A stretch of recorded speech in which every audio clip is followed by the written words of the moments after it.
Assalamualaikum warahmatullahi wabarakatuh.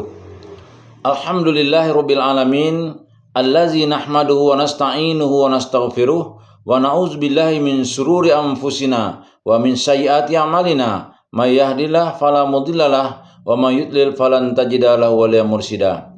Asyhadu an la ilaha illallah wa asyhadu anna Muhammadan 'abduhu wa rasuluhu la nabiyya ba'd. Allahumma fashalli wa sallim ala hadzal nabiyil karim Muhammadin sallallahu alaihi wasallam la nabiyya ba'd. Bapak-bapak, ibu-ibu yang saya hormati serta generasi muda yang saya sayangi, baiklah kita akan melanjutkan membaca buku biografi Khalifah Rasulullah yang pada kesempatan ini masih bercerita tentang Khalifah Utsman bin Affan radhiyallahu an. Bismillahirrahmanirrahim. Khalifah ketiga. Amirul Mukminin Umar mulai kesulitan bernafas. Nafasnya begitu berat di detik-detik akhir kehidupannya. Hingga saat itu ia menolak untuk menunjuk seseorang agar menjadi penggantinya. Ketika sebagian sahabat mendesaknya untuk memilih sendiri orang yang akan menggantikannya, ia tetap menolak desakan mereka. Ia berkata, "Apakah aku harus memikul urusan kalian saat aku hidup dan ketika sudah mati? Aku ingin sekali bagianku dari kalian hanya sekedarnya saja. Tidak ada yang membahayakanku dan yang menguntungkanku. Ingatlah jika aku menunjuk penggantiku, sesungguhnya orang yang lebih baik daripadaku yaitu Abu Bakar telah menunjuk penggantinya. Dan jika aku tidak menunjuk penggantiku, orang-orang lebih baik daripadaku Rasulullah sallallahu alaihi wasallam telah melakukannya. Dan Allah lah penjaga agamanya.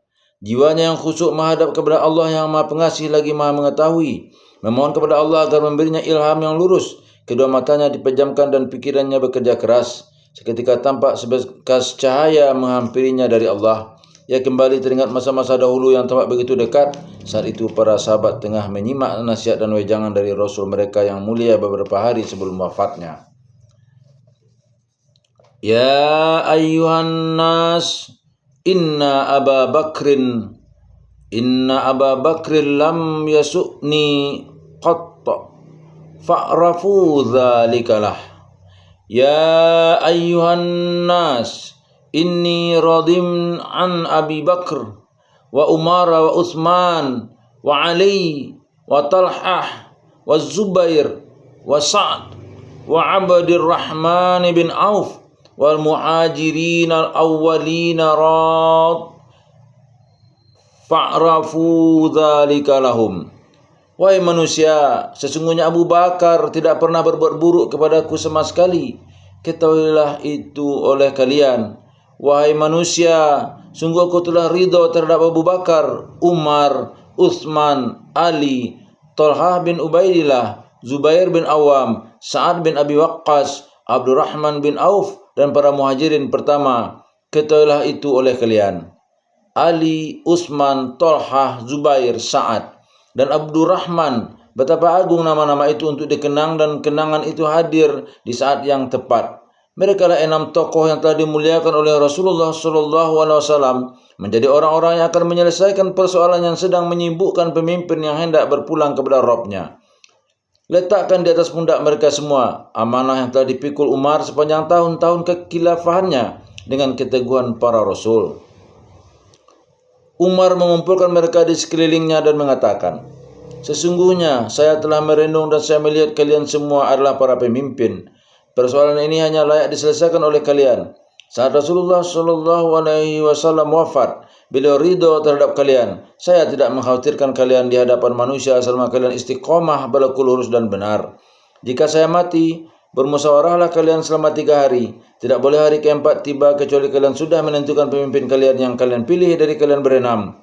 Hadirkan Abdullah bin Umar bersama kalian sebagai pemberi saran, tetapi ia tidak punya hak sama sekali untuk dipilih menjadi pemimpin."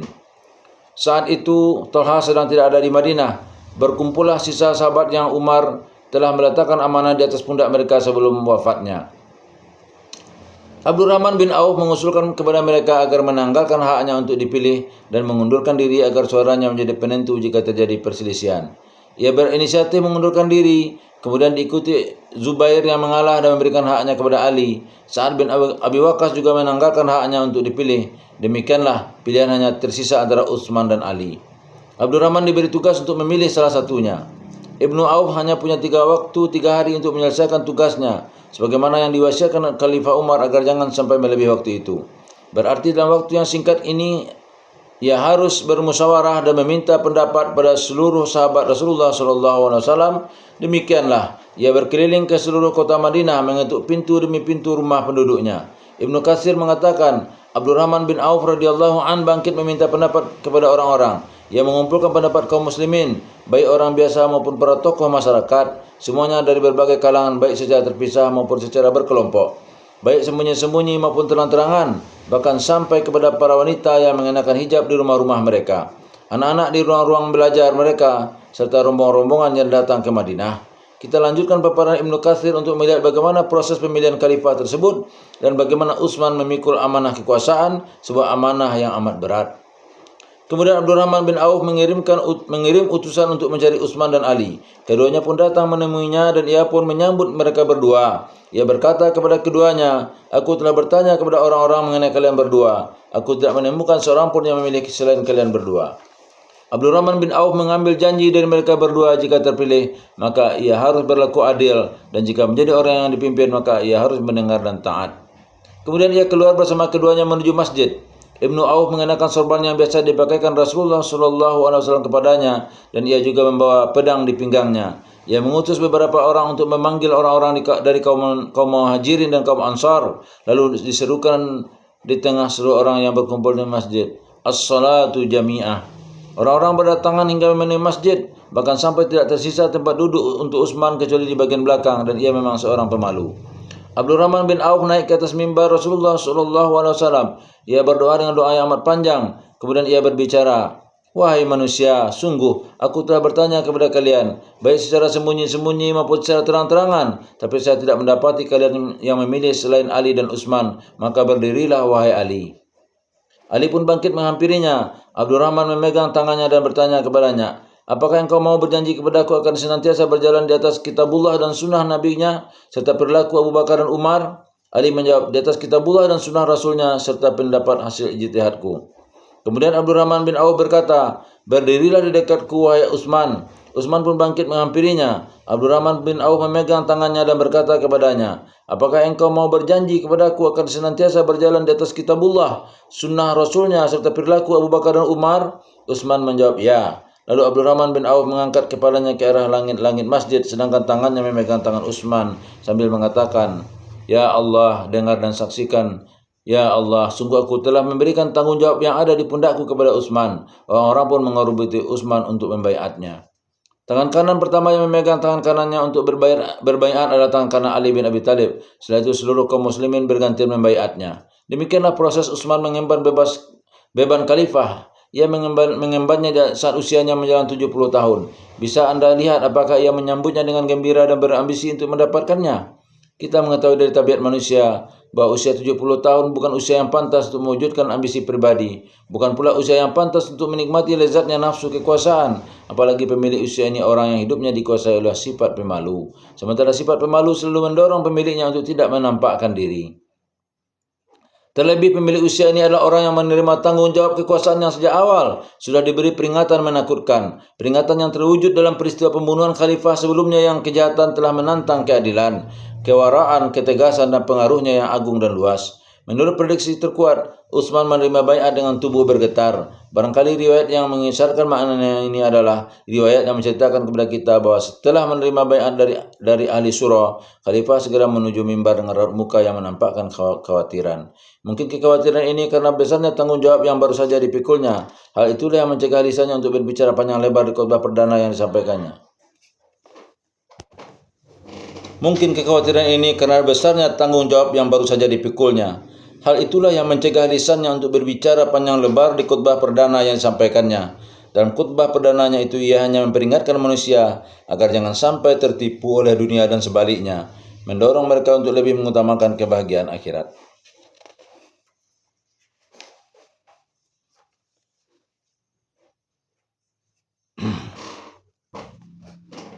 Kalau bukan karena tekanan kondisi dan beratnya tanggung jawab, niscaya ia akan berbicara panjang lebar, sebab Utsman radhiyallahu an bukanlah orang yang tidak mampu dan gagap dalam berbicara. Abdurrahman bin Hatib meriwayatkan dari bapaknya, saya tidak pernah melihat seorang pun yang jika berbicara menyempurnakan pembicaraannya selain Utsman.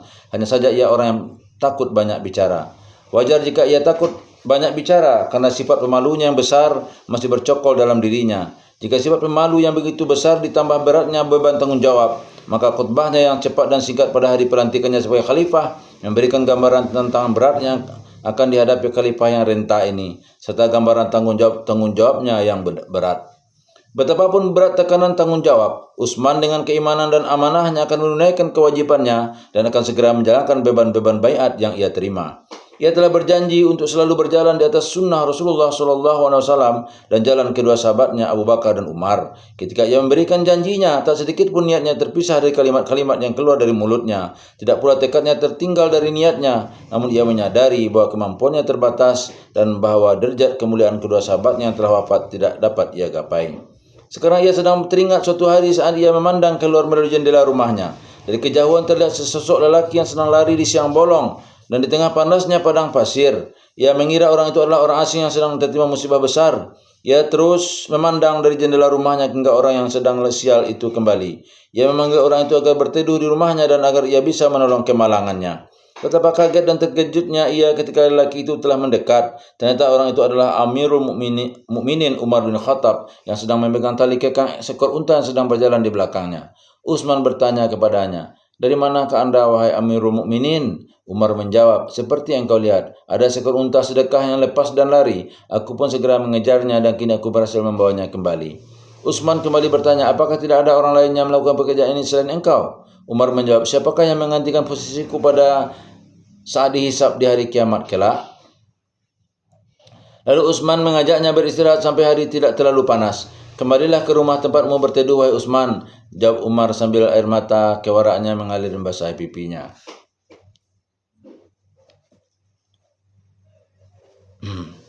Umar pun meneruskan perjalanannya, sedangkan Utsman terus memandangi lelaki berwibawa itu sampai hilang dari penglihatannya. Lalu Utsman bergumam, "Sungguh engkau telah membuat lelah orang-orang yang datang setelahmu." Sekarang ia sudah menjadi khalifah. Takdir menghendaki dirinya menjadi orang pertama setelah Umar yang datang untuk mengingatkan peristiwa ini dan peristiwa-peristiwa serupa. Hal itu membuatnya merasa kasihan dengan dirinya sendiri dan kepada umat. Ia menjadi khalifah setelah dua kali khalifah hebat yang tiada duanya.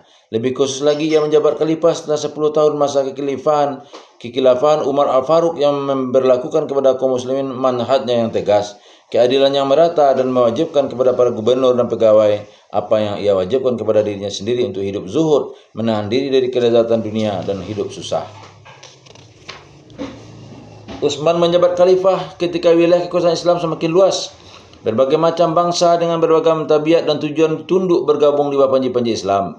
Ia juga menjabat ketika kaum muslimin telah diberikan kenikmatan dunia yang melimpah, yaitu ketika pemasukan mereka dari perdagangan serta jatah mereka yang disyariatkan dari harta fai dan upeti melebihi kebutuhan-kebutuhan mereka. Kelebihan yang menjadikan mayoritas kaum muslimin berubah menjadi orang-orang kaya serta konglomerat. Ketika Umar melihat manusia terlena oleh melimpahnya dunia yang mereka miliki, ia merasa kasihan terhadap mereka karena ingat akan akibatnya. Sambil gemetar ia berkata, "Sungguh bahaya harta sama mengerikannya seperti bahaya khamar atau minuman keras." Umar menyebutkan sabda Rasulullah SAW kepada para sahabatnya pada suatu hari, "Wallahi mal faqara akhsha alaikum walakin akhsha an tuftaha alaikumud dunya fatanafasuha."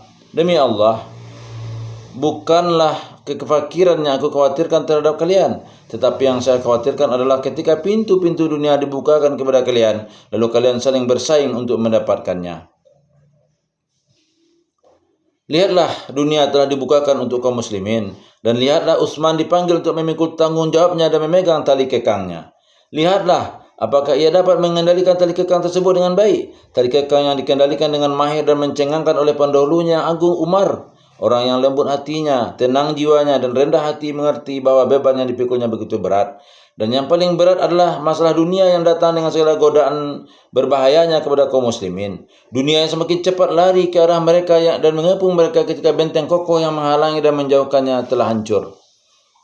Kita hampir tidak meragukan bahwa Utsman juga mengerti kenapa mayoritas orang lebih memilih dirinya menjadi khalifah dengan mengesampingkan Ali bin Abi Thalib. Itu karena keinginan mereka untuk bebas dari kehidupan yang keras dan berat yang selama ini mereka rasakan. Dua hal kesulitan itu akan kembali mereka rasakan jika yang dipilih menjadi khalifah adalah Ali bin Abi Thalib. Ali dengan manhajnya yang tegas, keadilannya yang kokoh, kewaraannya dan cara hidupnya yang suka bersusah-susah merupakan representasi dari ketegasan Umar, keadilan, kewaraan dan kesukaannya untuk hidup susah. Semua itu menurut pikiran kami tidak luput dari perhatian Utsman, sang khalifah ketiga. Oleh sebab itu ia menganggap dunia melimpah yang mengejar kaum muslimin sebagai masalah dan bahaya tersulit yang dihadapi pada masanya. Maka tidak heran jika kalimat pertama yang ia sampaikan kepada manusia saat khutbah pelantikannya adalah peringatan terhadap bahaya dunia sebelum kondisi semakin sulit, sehingga kaum muslimin tidak mampu lagi mengatasinya. Sejarah mendokumentasikan setelah selesai dibaiat ia berkata, "Ya sungguhnya dunia dipenuhi dengan tipu daya, maka janganlah kalian tertipu oleh kehidupan dunia dan janganlah kalian tertipu oleh setan yang akan senantiasa memalingkan kalian dari Allah. Campakkanlah dunia sebagaimana Allah mencampakkannya dan carilah akhirat. Sesungguhnya Allah telah membuat sebuah perumpamaan tentang dunia dalam firman-Nya. A'udzu billahi minasyaitonir rajim. Bismillahirrahmanirrahim. واضرب لهم مثل الحياة الدنيا كماء أنزلناه من السماء فاختلط به نبات الأرض فأصبح حشيما تذروه الرياح وكان الله على كل شيء مقتدرا المال والبنون زينة الحياة الدنيا والباقيات الصالحات خير عند ربك ثوابا وخير أملا. Dan berilah perumpamaan kepada mereka manusia kehidupan dunia sebagai air hujan yang kami turunkan dari langit, maka menjadi subur karenanya tumbuh-tumbuhan di muka bumi. Kemudian tumbuh-tumbuhan itu menjadi kering yang diterbangkan oleh angin, dan adalah Allah Maha Kuasa atas segala sesuatu. Harta dan anak-anak adalah perhiasan kehidupan dunia, tetapi amalan-amalan yang kekal lagi soleh adalah lebih baik pahalanya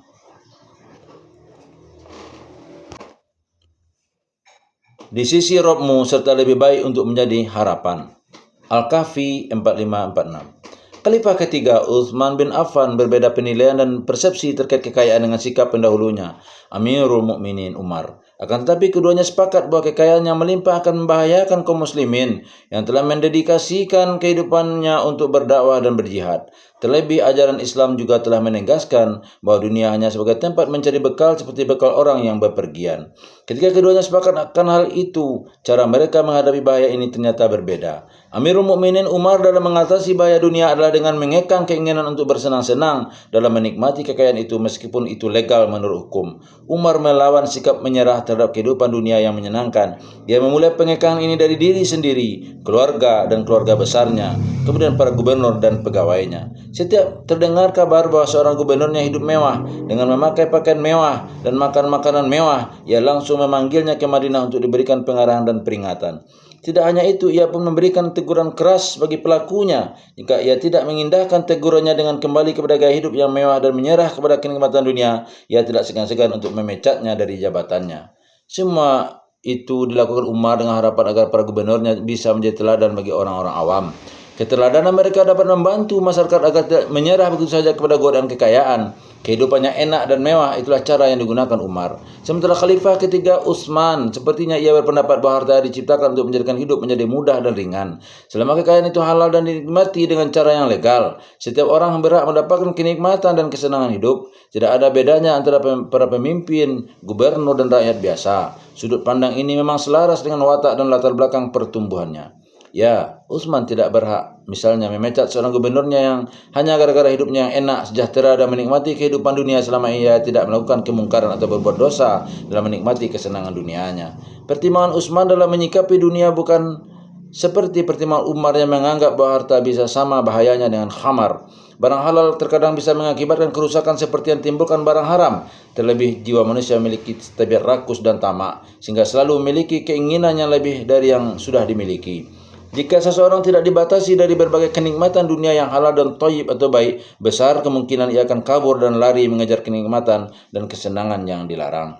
Bagaimanapun, Utsman telah dipilih menjadi khalifah. Ia menunaikan amanah yang dibebankan kepadanya dengan penuh kepercayaan, yakni melanggengkan agama Allah di muka bumi dan menjalankan roda pemerintahan. Dua hal ini umat mempercayakannya kepada Utsman untuk menjalankannya. Utsman yang menjabat sebagai khalifah, maka ia berhak memilih gaya pemerintahnya akan ia pakai untuk menjalankan kekuasaannya dengan ketentuan ia harus senantiasa memperhatikan prinsip-prinsip utama yang disyariatkan Allah dan diterapkan oleh Rasulullah SAW serta kedua sahabatnya, Abu Bakar dan Umar. Di atas prinsip-prinsip yang teguh itu, ia mulai melaksanakan tugas-tugasnya dengan penuh semangat dan tekad yang bulat. Sekarang kita akan menelusuri beberapa prestasinya yang cemerlang. Sebagaimana yang dituturkan oleh Ibnu Katsir, Utsman memulai program pemerintahnya dengan mengirim surat kepada seluruh gubernur di wilayah kekuasaannya, para panglima perang, para imam sholat, dan para bendahara Baitul Mal. Ia memerintahkan mereka melakukan hal yang ma'ruf dan melarang mereka dari melakukan kemungkaran, menganjurkan mereka taat kepada Allah dan Rasul-Nya, serta mendorong mereka untuk mengikuti sunnah dan meninggalkan perkara-perkara bid'ah. Ketika ia melihat Baitul Mal dipenuhi harta yang melimpah, ia menambah jumlah kesantunan kepada masyarakat. Ia juga menyediakan hidangan makanan di masjid secara rutin dengan makanan-makanan yang thayyib bagi orang-orang yang beriktikaf, orang-orang yang beribadah, dan ibnu sabil, orang-orang yang sedang melakukan perjalanan. Hanya saja belum sempat ia tenang dalam menduduki jabatannya dan baru mulai bersiap-siap menyelesaikan program-program perbaikan yang dirancangnya. Tiba-tiba ia dikejutkan oleh gelombang pemberontakan bersenjata di berbagai daerah yang menggoyang stabilitas negara.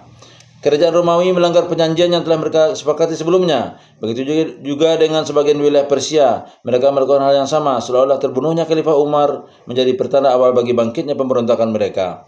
Bangkitlah pemberontakan di Azerbaijan dan Armenia. Bangsa Romawi dengan armada lautnya menyerang Alexandria dan Palestina. Api pemberontakan pun menjalar mengelilingi seluruh bagian negara yang wilayahnya amat luas tersebut. Sebenarnya pemberontakan yang terjadi bukan diperkarsai oleh penduduk asli wilayah-wilayah tersebut, karena mereka sangat gembira saat Islam datang kepada mereka dan membebaskan mereka dari kelaliman bangsa Romawi dan Persia.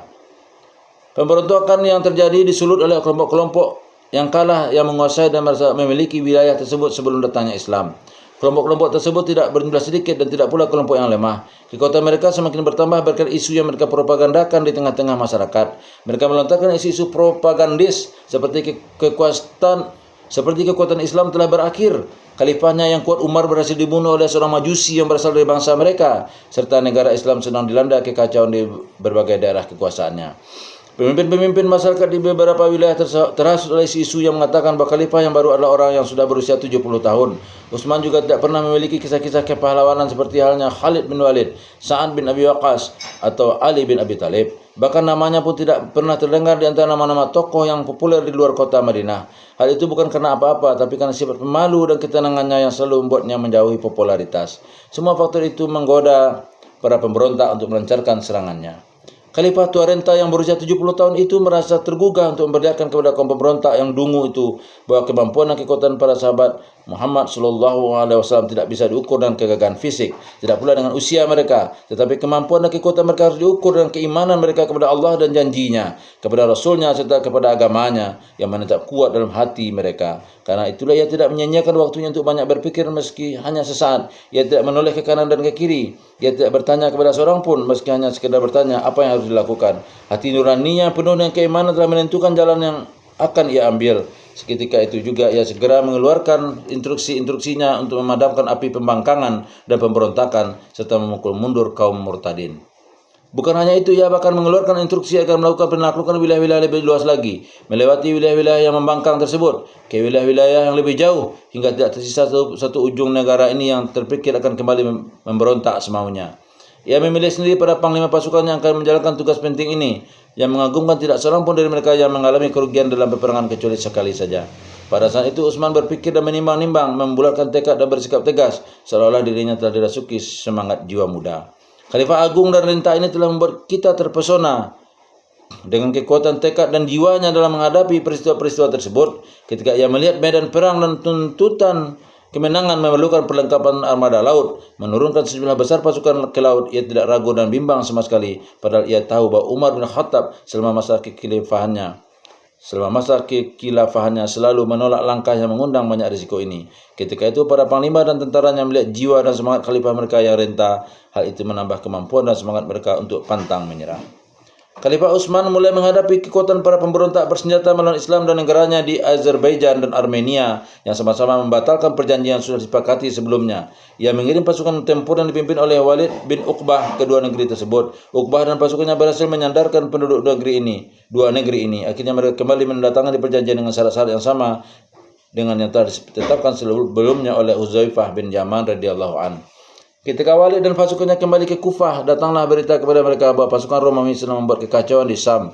Berita ini datang diiringi dengan instruksi Khalifah kepada Walid untuk menyiapkan 10.000 tentara di bawah komando seorang panglima yang amanah, dermawan, dan pemberani. Bisa kita lihat seperti apa karakter Khalifah pada kebijakan ini. Ia menginstruksikan Walid agar memilih seorang panglima yang dermawan, bapak dermawan yang kedermawanannya tidak mengenal batas, merasa optimis dengan orang yang dermawan. Oleh sebab itu ia merasa optimis dan mengharapkan kebaikan kepada panglima jika ia seorang yang dermawan. Walid pun melaksanakan instruksi Khalifah. Ia memilih 10.000 tentara dengan dipimpin oleh seorang panglima yang dermawan dan toleran, yaitu Habib bin Maslamah al-Fihri. Berjalanlah Habib bersama pasukannya yang jumlahnya tidak lebih dari 10.000 tentara, bahkan bisa jadi kurang dari jumlah tersebut, untuk menyambut pasukan Romawi dan Turki yang jumlahnya 80.000 tentara. Istri sang panglima Habib bin Maslamah saat itu ikut dalam barisan pasukan kaum muslimin. Sebelum perang dimulai, istrinya bertanya kepadanya, "Di mana saya menemuimu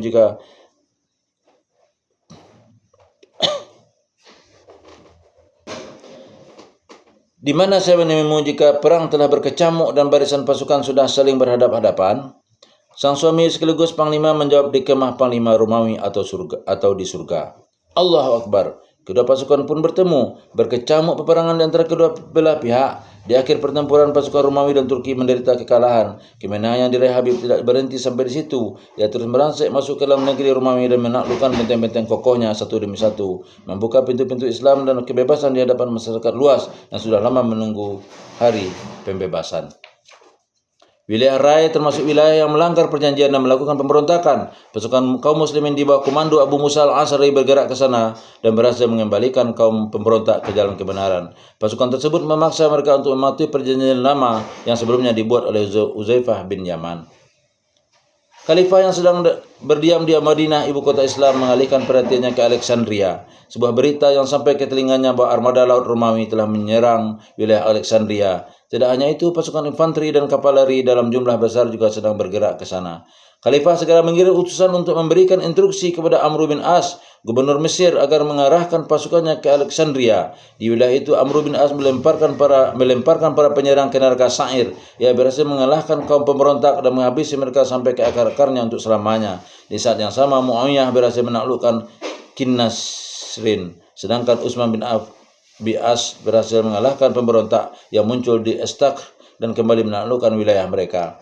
Sedangkan wilayah Afrika Utara, Khalifah Utsman mengirimkan pasukan besar di bawah pimpinan Abdullah bin Sa'ad bin Abi Sar, didampingi oleh Abdullah bin Umar dan Abdullah bin Zubair. Pasukan Islam di bawah komando Abdullah bin Sa'ad bin Abi Sar ini dihadang oleh pasukan barbar dalam jumlah yang sangat besar di bawah pimpinan raja mereka. Sebagai sejarawan memperkirakan jumlah pasukan barbar mencapai 200.000 tentara. Pertempuran kedua pasukan ini sangat dahsyat. Kaum muslimin bertempur dengan gagah berani dan menunjukkan jiwa kepahlawanan mereka. Tidak terkecuali Abdullah bin Zubair. Ia berperang dengan kegigihan yang tidak ada bandingannya. Akhirnya kemenangan besar pun diraih kaum muslimin. Pasukan Islam pulang dengan membawa kemenangan. Menawan banyak sekali kaum barbar, harta ghanimah dan harta benda lainnya tak terhitung jumlahnya. Ketika Khalifah Utsman melihat bahwa armada laut Romawi menjadikan Kepulauan Siprus sebagai tempat bertolak serangan mereka, ia pun memutuskan untuk melakukan invasi ke wilayah tersebut. Namun bagaimana caranya?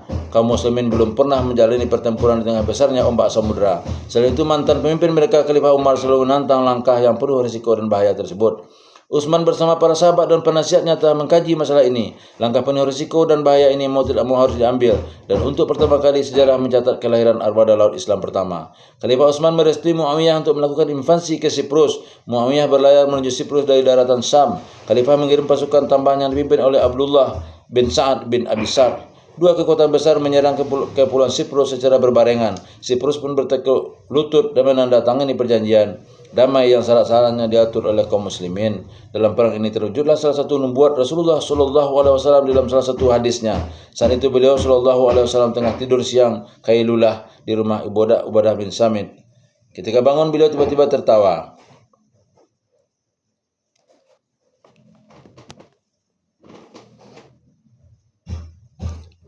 Lalu Ummu Haram binti Milhan bertanya kepada beliau mengenai sebab yang membuat beliau tertawa. Rasulullah Shallallahu Alaihi Wasallam bersabda, "Nasum min ummati uridu alai guzatan fi sabilillah yarkabuna sabaja hadal bahri mislal muluki alal asirrah." Ada sejumlah orang dari umatku yang diperlihatkan kepadaku sedang mengarungi ombak samudra dalam rangka perang di jalan Allah seperti para raja di atas singgasananya. Ummu Haram berkata, "Wahai Rasulullah, berdoalah kepada Allah agar Dia menjadikanku sebagian dari mereka." Rasulullah Shallallahu Alaihi Wasallam bersabda kepadanya, "Engkau termasuk dari mereka." Rasulullah Shallallahu Alaihi Wasallam kembali tidur, kemudian beliau bangun sambil tertawa dan bersabda, "Nasun akhruni min ummati uridu alai guzatan fi sabilillah yarkabuna sabaja hadzal bahri mislal muluki alal asirrah." Ada 9 orang pasukan lain dari umatku yang diperlihatkan kepadaku sedang mengarungi ombak samudra dalam rangka perang di jalan Allah seperti para raja di atas singgasananya. Ummu Haram berkata, "Wahai Rasulullah, berdoalah kepada Allah agar Dia menjadikanku bagian dari mereka." Lalu Rasulullah Shallallahu Alaihi Wasallam menjawab, "Engkau bahkan termasuk orang yang pertama-tama dalam golongan itu." Berita tentang mimpi tersebut tersebar di luas di antara sahabat-sahabat Rasulullah Shallallahu Alaihi Wasallam hidup di tengah mereka dan belum berpulang ke riban ilahi. Mereka selalu menunggu-nunggu takwil dari nubuat itu. Mereka terheran-heran bagaimana orang itu bisa mengarungi samudra seperti para raja yang ada di atas singgasananya. Setelah berlalu beberapa dekade, terjadilah perang Siprus ini. Pasukan Islam mengarungi samudra untuk pertama kali. Mereka naik kapal-kapal mereka yang besar laksana para raja di atas singgasana mereka. Dalam perang ini Ubadah bin Samit beserta istrinya Ummu Haram binti Milhan ikut serta bersama pasukan kaum muslimin, dan terbuktilah nubuat Rasulullah Shallallahu Alaihi Wasallam ketika beliau bersabda kepadanya, "Engkau termasuk dari mereka." Semoga kalian masih ingat ketika Rasulullah Shallallahu Alaihi Wasallam bangun tidur sambil tertawa untuk kedua kalinya. Beliau bersabda, "Ada 9 orang yang lain dari umatku yang diperlihatkan kepadaku sedang mengarungi ombak samudra seperti para raja di atas singgasananya." Ummu Haram meminta kepada beliau Shallallahu Alaihi Wasallam agar memohon kepada Allah Subhanahu Wa Taala supaya menjadikan bagian dari mereka. Rasulullah Shallallahu Alaihi Wasallam menjawab, "Engkau bahkan termasuk orang yang pertama-tama dalam golongan itu." Di sini sempurnalah kebenaran nubuat Rasulullah Shallallahu Alaihi Wasallam, sebab Ummu Haram lantas meninggal sehingga tidak ikut serta mengarungi samudra untuk kedua kalinya bersama armada laut Islam yang lain. Ia meninggal selesai perang Siprus dan dikebumikan di tempat tersebut. Selanjutnya kuburnya suci dikenal dengan nama kuburan wanita solihah. Setelah itu terjadi perang Sawari untuk membuktikan kesolidan negara Islam di bawah kekhilafahan Utsman bin Affan. Konstantin, Kaisar Romawi, telah mengumpulkan pasukan dengan jumlah tentara yang sangat besar, lengkap dengan segala peralatan perangnya. Sebuah pasukan yang sebelumnya kaum muslimin tidak pernah menghadapi pasukan dengan jumlah sebesar itu, baik dari sisi personil maupun perlengkapannya. Konstantin dengan pasukan besarnya berangkat menggunakan 500 kapal menuju Maroko untuk menyerang pasukan yang dipimpin Abdullah bin Sa'ad bin Abi Sart. Abdullah mengimpun pasukannya dan turun dengan kapalnya ke laut. Kedua pasukan bertemu dalam sebuah pertempuran yang sengitnya tidak bisa digambarkan dengan kata-kata. Panglima perang kaum muslimin mengajak pasukan Romawi untuk naik ke daratan dan bertempur di daratan. Namun musuh menolak ajakan tersebut. Ketika itu ada beberapa regu dari pasukan Islam yang menghampiri kapal-kapal Romawi dan mengikatkan kapal mereka dengan kapal Romawi. Kemudian terjadilah perang tanding dengan menggunakan pedang dan belati. Korban yang jatuh dari para syuhada di pihak kaum muslimin dalam perang itu amat banyak, namun korban dari pihak Romawi jauh berlipat-lipat banyaknya. Akhirnya kaum muslimin meraih kemenangan mutlak dan Konstantin kabur dengan membawa banyak luka di tubuhnya akibat tusukan pedang. Pasukan Islam di bawah kekhilafahan Utsman bin Affan bergerak ke segala penjuru dengan selalu membawa kemenangan. Muawiyah berhasil menaklukkan Romawi hingga mengetuk pintu gerbang Konstantinopel. Ibnu Amir, Ahnaf bin Qais dan Aqra bin Habis bergerak menuju Persia, Kerman atau kota Iran, Sijistan dan Merv kota di Turkmenistan. Pasukan Islam berhasil membawa kemenangan dan menaklukkan negeri-negeri yang mereka datangi. Seakan bumi telah membentangkan jembatan bagi pasukan Islam hingga sampai ke Sudan dan Habasah di sebelah utara dan mencapai wilayah India dan Cina di sebelah timur. Khalifah Renta yang usianya mencapai 70 tahun berdiam di Madinah menikmati kemenangan yang diberikan Allah kepadanya dan kepada pasukannya. Bersama pasukan-pasukan yang kembali dari berbagai pertempuran dengan membawa kemenangan, ghanimah dan harta benda mengalir deras ke ibu kota khilafah laksana pintu-pintu langit yang terbuka mengguyurkan hujan deras. Musuh-musuh Islam telah salah sangka terhadap khalifah. Tahun-tahun yang penuh kegemilangan tersebut menjawab semua dugaan buruk yang diarahkan kepadanya. Jihad yang harus dilakoninya dan peperangan yang terus berurutan tidak mengalihkan perhatiannya dari pembangunan. Ia terus mempercantik kota Madinah dengan meningkatkan pembangunan dan menambah bangunan-bangunannya. Dimulai dengan Masjid Nabawi, ia memperluasnya dan membangunnya dengan batu-batu yang terpahat dan tiang-tiangnya dibangun dengan batu-batu yang dihias. Jika kita merasa kagum dengan ketegasan dan taufik yang selalu menyertai Khalifah Utsman dalam menghadapi kekuatan jahat yang selalu menyerang Islam karena ingin memadamkan cahayanya, kita juga akan merasakan kekaguman yang sama atau bahkan lebih melihat keberhasilannya yang luar biasa ketika menyatukan kaum muslimin pada satu mushaf, yaitu menjaga kelestarian Al-Quran sampai hari kiamat dalam satu buku. Untuk sementara kita akan akhiri dulu. InsyaAllah kita lanjutkan nanti dengan bacaan yang masih bercerita tentang Khalifah Utsman bin Affan. Bila taufiq hidayah, assalamualaikum warahmatullahi wabarakatuh.